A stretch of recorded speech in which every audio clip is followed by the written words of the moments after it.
Bismillahirrahmanirrahim. Assalamu alaikum, my dear students. I hope you all are safe and sound. And today we are going to start your new lecture, and it is about another topic from grammar, that is passive voice. So here it is written active and passive voice. Now, but before we move ahead that what is passive voice, first I guess it is important to understand that what do we mean by voices. मतलब active के साथ भी voice लगा हुआ है, passive के साथ भी वॉइस लगा हुआ है, तो ये वॉइस है क्या? एक तो वॉइस होता है आवाज़, but in grammar that is not the case. Here voice have another definition, and that is a voice is the quality of verb which indicates whether the subject acts or is being acted upon.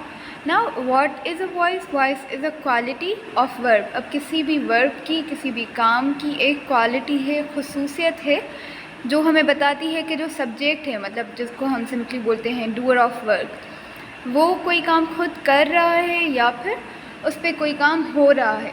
मतलब आप जैसे अपना example ले लें, students होते हैं, कोई subject उनका फेवरेट होता है तो वो बड़ी खुशी से खुद वो सब्जेक्ट करते हैं, वो पढ़ते हैं. कोई इतना बोरिंग सा सब्जेक्ट उनको लगता है कि उनको बस ज़बरदस्ती पेपर्स के लिए पढ़ना पड़ता है, वरना वो अपनी खुशी से एक्टिवली नहीं पढ़ते. तो that is also example of active voice and passive voice. Now there are two types of voices.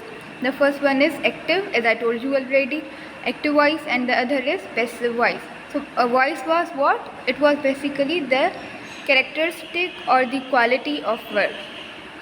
I hope you got the concept of voice. Now moving ahead, active voice. What is active voice? It is the voice used to indicate that the grammatical subject of the verb is performing the action or causing happening denoted by the verb. आप इतना complication में ना जाएं, आप बस ये याद रखें कि एक्टिव वॉइस में एक्टिव का जो मीनिंग है एक्टिव वर्ड की, उससे ही हमें पता चल रहा है कि एक्टिव मीन्स कोई जो चुस्त होता है. तो अब इसमें एक्टिव में सब्जेक्ट जो हमारा होता है, that subject is doing something on her और हिज सेल्फ. कोई सब्जेक्ट खुद कोई काम कर रहा है, जैसे मैंने आपका एग्जांपल दिया कि आप लोग खुद पढ़ रहे हैं, एक्टिवली पढ़ रहे हैं, तो that becomes active voice. For example, the boy hit the ball, मतलब जो लड़का था उसने बॉल को हिट किया. Active voice is appropriate. अब एक्टिव वॉइस कहाँ पर यूज़ होती है, क्यों अप्रोप्रिएट है, हम वो सीख रहे हैं. Active voice aids clarity and places responsibility where it belongs. अब एक तो क्लियरिटी करती है कि अच्छा क्या हुआ है और किसने किया है, दोनों चीज़ें बताती है एक्टिव वॉइस. हमें पता चला ना कि एक लड़के ने जो बॉल है वो हिट किया है, तो क्लियरिटी भी मिली और रेस्पॉन्सिबिलिटी भी मिली उस बॉय पर, कि हमें पता चला who was the subject. Another reason for using active voice is that active voice can make our writing more vivid. More vivid means more lively. एक जो नहीं होता आपकी राइटिंग में जान डाल देती है, तो एक्टिव वॉइस आपकी राइटिंग को और ज़्यादा अच्छा बनाती है, इसलिए हम एक्टिव वॉइस यूज़ करते हैं. एक्टिव वॉइस का बस सिंपली मीनिंग ये याद कर लें कि जो डूअर होता है, जो सब्जेक्ट होता है, वो हमें पता होता है और वो खुद एक्टिव होता है, खुद काम करता है. While in passive voice that is not the case. For example, अगर मेरा बैग चोरी हो रहा है, मैं कह रही हूँ कि मेरा क्लास में बैग चोरी हो गया या मेरा फ़ोन चोरी हो गया. Now we don't know that who stole my bag और when it was stolen, but the main focus is that my bag और माई फ़ोन वाज स्टोलन. मेरा फ़ोन चोरी हुआ था, तो अब पता नहीं कि किसने किया. Now that becomes the passive voice. And other thing that you need to remember in passive voice is that the voice used to indicate that the grammatical subject of the verb is recipient. अब जो subject होता है वो हमारा recipient होता है. recipient जो कोई चीज़ receive करता है. not the source of action denoted by verb. ना कि खुद source होता है, मतलब खुद काम नहीं करता, source नहीं होता, उस पर काम हुआ जाता है. जैसे मैंने कहा कोई subject खुद नहीं पढ़े, आपको पढ़ाया जाए, तो that becomes passive voice. Now example, here is the same example. The ball was hit. अब वहाँ पर क्या था, हमें पता था boy hit the ball. अब यहाँ पर है the ball was hit. अब बॉल को किसने मारा ये नहीं पता। एक तो ये तरीका है, आप ऐसे भी लिख सकते हैं। दूसरा तरीका पैसिव लिखने का ये होता है, the ball was hit by the boy. Now the boy is written at the end of the sentence in the place of object. Now there are various reasons that why we use passive voice. Appropriate क्यों है passive voice? First of all, it is the action is more important than the agent. अब अगर जो action है हमारा, जो काम है, वो ज़्यादा ज़रूरी है जिसने काम किया है उससे. फॉर एग्ज़ाम्पल मैंने जैसे आपको कहा कि मेरा मोबाइल चोरी हो गया, तो अब ये ज़्यादा ज़रूरी है, ये ज़्यादा इम्पॉर्टेंट है कि मेरा मोबाइल चोरी हुआ है. If the agent is unknown, और जब हमें एजेंट का पता ना हो, एजेंट मतलब सब्जेक्ट या जिसने काम किया है उसे हम एजेंट बोलते हैं, हमें उसका पता ना हो कि ये किसने किया, तो तब भी हम पैसिव वॉइस यूज़ करेंगे. उसके बाद to connect ideas in different classes और sentences more clearly. Now there are various clauses and sentences, type होते हैं सेंटेंस के, हमने पढ़े भी थे. तो उनको क्लियर बताने के लिए कि और उनमें ज़्यादा वैरायटी लाने के लिए हम पैसिव वॉइस यूज़ करते हैं. अब ये एक और डेफिनेशन है और सिंपल है, इसमें थोड़ी सी स्ट्रक्चर भी लिखी हुई है कि कैसे पैसिव वॉइस के सेंटेंस बनते हैं. First of all, same thing is written that it active voice tells us what a person or thing does. कोई इंसान क्या कर रहा है ये बस हमें बताती है. अब इसकी स्ट्रक्चर क्या होती है, कैसे हम एक्टिव वॉइस लिखते हैं, subject plus verb plus object. जैसे द बॉय, अब उसमें सब्जेक्ट था, हिट जो था वो वर्ब था और ऑब्जेक्ट बॉल था जो हमने पहले एग्जांपल पढ़ा. यहाँ पर जो एग्जांपल लिखे हुए हैं वो क्या हैं, एना पेंटेड द हाउस. अब जो एना थी उसने हाउस को पेंट किया है. So now here Anna is the subject, painted is the verb and house is the object. This is the simplest structure of any sentence. And then the teacher always answer the student's question.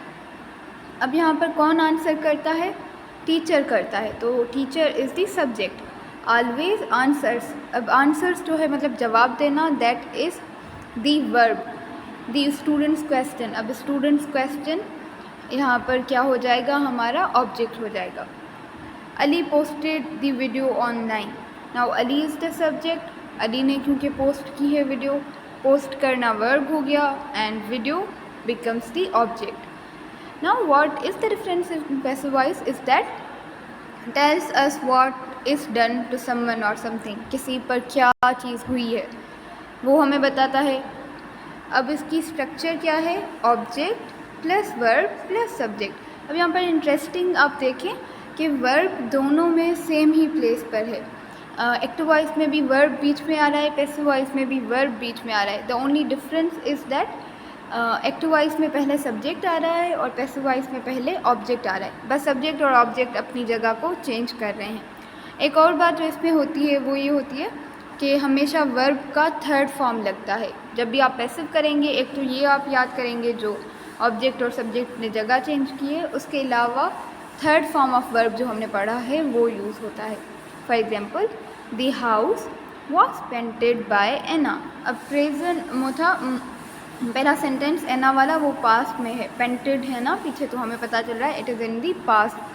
तो अब जो house है that was painted by Anna. Students question are answered by the teacher. The video was posted online by Ali. So here the structure is same in all the sentences. If we haven't gone through all the tenses, so we will learn all these tenses of passive voice in detail. But for now I was giving you the basic concept. अब यहाँ पर एक picture में एक मज़े का बड़ा example है कि the cat drank the milk. अब जो कैट थी, जो बिल्ली थी, वो दूध पी गई. अब ये सिंपल हो गया हमारा एक्टिव वॉइस, क्योंकि हमें कैट का पता है कि सब्जेक्ट कौन है, काम उसने कौन सा किया है, वर्ब, ड्रिंक एंड मिल्क हमारा ऑब्जेक्ट है.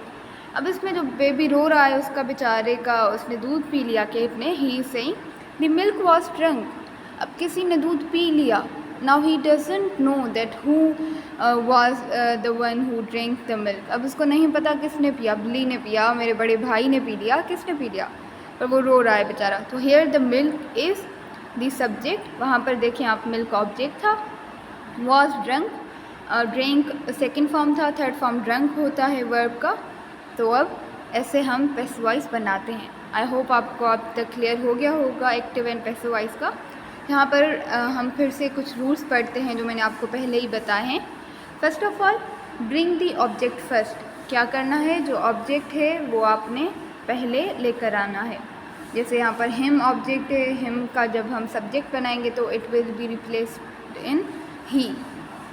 ब्रिंग द ऑब्जेक्ट फर्स्ट, ये नंबर 1 रूल हो गया। नंबर 2 रूल हो गया, choose the correct be verb. Now what are the be verbs? Be verbs are is, am और वॉज वर। ये जो हेल्पिंग वर्ब्स होते हैं ना, इज़, एम और वॉज वर वाले, इनको हम बी वर्ब्स बोलते हैं। तो जैसे हम पीछे पढ़ के आए कि वॉज लग रहा था पास्ट वाले टेंसेस में, प्रेजेंट वाले टेंसेस में इज़, एम और लगता है। तो ये हम सीखेंगे आगे भी, पर आपको रूल के लिए पता होना चाहिए। Now this is very important that change verb into participle. Participle का मतलब होता है third form of verb. And the last is ed by plus subject. Subject अगर आप लगा रहे हैं सेंटेंस में तो आप बाय लगाएंगे। जैसे she helps him, it's passive voice is he is helped bye her. Now bye हर आप देखें तो बाय हर जो है वो सब्जेक्ट के पहले बाय आ रहा है। अब पर सब्जेक्ट जो था हमारा शी, वो आ गया है आगे, मतलब कि ऑब्जेक्ट की जगह पर। तो हमने पीछे पहले पढ़ के आए कि कैसे सब्जेक्ट और ऑब्जेक्ट दोनों रिप्लेस होंगे। So same is the case here. Here is an other example, the professor teach the students. जो प्रोफेसर है, टीचर है, वो स्टूडेंट्स को पढ़ा रहा है। इसकी पैसिव कैसे है? The students are taught by the professor. अब यहाँ पर भी स्टूडेंट्स ऑब्जेक्ट था, वो सब्जेक्ट हो गया। बी वर्ब हमने आर लगाया है क्योंकि स्टूडेंट्स प्लूरल हैं तो आर आ गया। टीचर्स का थर्ड फॉर्म टॉट होता है, that's why we have added taught here. And by the professor becomes our object. So it was the simple structure और इसमें चारों रूल्स भी आ गए। Now here is the chart through which you can remember कि कौन सा tense passive voice में कैसे चेंज होता है। फॉर एग्जांपल प्रेजेंट टेंस होता है आई प्ले फुटबॉल, ये सिंपल हो गया प्रेजेंट टेंस। एक्टिव वॉइस में इसकी पैसिव है football is played by me. Present continuous है he is buying a sport bike, a sport bike is being bought by him. Present perfect है she took his bike key, his bikes key was taken by her. Past simple है he has driven a bike, और उसमें फिर से object आगे आ रहा है तो a bike has been driven by him. Past continuous है I was singing a song, और उसकी पैसिव है a song was being sung by me. यहाँ पर मिस्टेक है, इटन इन्होंने लिखा हुआ है but it will be sung by me. Past perfect है John hadn't come with Robin, Robin hadn't been come with John. Future simple है he will write a book. So in this way these all are the tenses. You can remember them but we will learn each of them in detail. For now you only have to remember present simple tense, और आपने सिर्फ present simple tense की passive voice याद करनी है। उसमें helping verb आप देखें इज़ लगा हुआ है, इज़, एम, आर लगते हैं। पीछे हमने पढ़ा स्टूडेंट्स थे तो उसके साथ आर लगा था। आपने बस प्रेजेंट सिंपल टेंस के कोई भी 10 सेंटेंसेस लिखने हैं एक्टिव फॉर्म में और फिर उनकी पैसिव करनी है। This is what is your homework and see you in the next video. Till then take care and अल्लाह हाफिज़।